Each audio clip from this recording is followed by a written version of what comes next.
That it didn't take a Miss Cleo to figure out that Justin's abortion extremism would one day run into a bit of conflict with his self-professed devotion to the Catholic faith. And, well, that's what we have in front of us now. JJ McCullough, Sun News contributor, joins us now from Vancouver. JJ, thanks for being here. Thanks for having me. You're very welcome. I know you tweeted last night, I remember when folks were making fun of Faith because she was questioning Justin Trudeau's Catholicism. Look, I'm a sinner like the rest of us, but it's difficult to be a professed Catholic who says that it is, quote, deeply important to me, and then really slate the party that you're running as the no-choice, pro-choice party. JJ, explain this to me. Is the Liberal leader now causing himself more problems, or is he actually helping his cause and getting into the captaincy of this country? Well, the interesting thing about it to me is that it seems like in some respects it's less sort of a story about abortion than just sort of the ongoing story of Justin Trudeau just sort of saying completely preposterous things, right? I mean, it's fine for him to say that I have some sort of conflict between my religious views and my political views, but when you have a conflict between two views, you tend to sort of try to sort of have the middle ground, right? So, I mean, in the States, for instance, I think of Harry Reid, he's a devout Mormon, he's the Democrat leader in the Senate.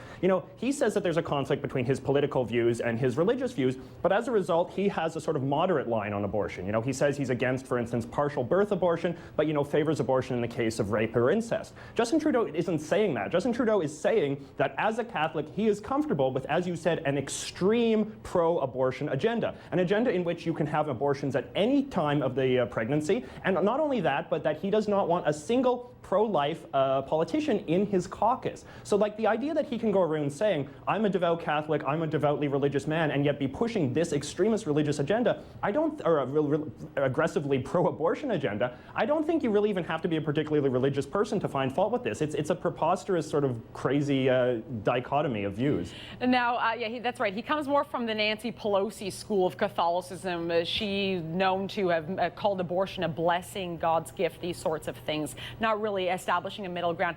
Okay, so JJ, you and I, we work in media. I'm a Catholic, I'm a Christian, this really matters to me. But I mean, to your average Canadian voter, is this sort of a story going to hold any sort of water, or is it just going to be folks within the pews? Well, I mean, like I said, in some respects it becomes an issue of Justin Trudeau saying just demonstrably untrue things. I mean, you now have 3 archbishops in this country and 1 cardinal who are, the Archbishop of Toronto, Ottawa, and Edmonton, who have all singled out Justin Trudeau and saying, your views are not in tune with Catholic teachings. You are calling yourself a Catholic when you are promoting a political agenda that is just demonstrably at odds with, what successive popes have said, what the Catholic hierarchy has said. And the Catholic Church, it should be reminded, is a hierarchical church in which the opinions of high-ranking priests and bishops and popes actually do matter a lot in terms of one's ability to go around calling themselves this or that. So I think that is the crucial issue here, is just the idea that Justin Trudeau is just sort of saying things that are not in tune with reality. Yeah, and that you're 100% right in saying that. I mean, the church is not a democracy, it is a dictatorship, and there are so many folks, JJ, who are saying, oh, what business is it of the church to get involved in politics? Let's be very clear. When Justin Trudeau said something as extreme as, I will not allow pro-lifers to be in my party, he sort of put, the religious staff up against a wall. Now, with all the groundswell that we've seen with this, with the ongoing headlines, do you think that the abortion debate is finally here to stay in Canada? Will we actually see some sort of traction when it comes to a pro-science approach? Is the day of Stephen Harper's "we will not reopen the debate" gone, or is it just going to be another headline swept under the carpet sometime in the future? Well, I mean, it's interesting. I mean, it's the debate that just doesn't die. I mean, the politicians can speak up and down that debate is closed, debate is closed. I mean, it's not unlike the monarchy debate you were just having earlier. People can say the monarchy is this great unifier of the country, but you have people debating it, so clearly it's not. I mean, the fact is that in some ways, Justin Trudeau's opinions are kind of a blessing in disguise for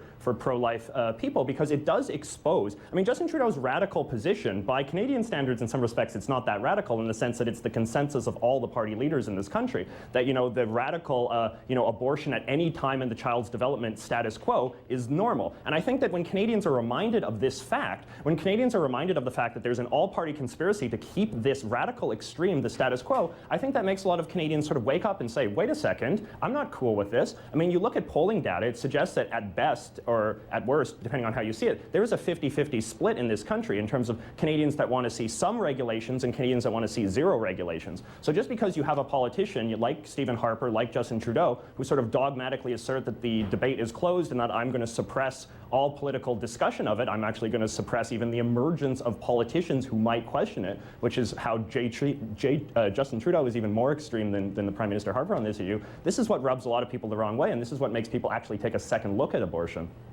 JJ, we're going to have to leave it there. Thank you so very much for your input today. Really do appreciate it.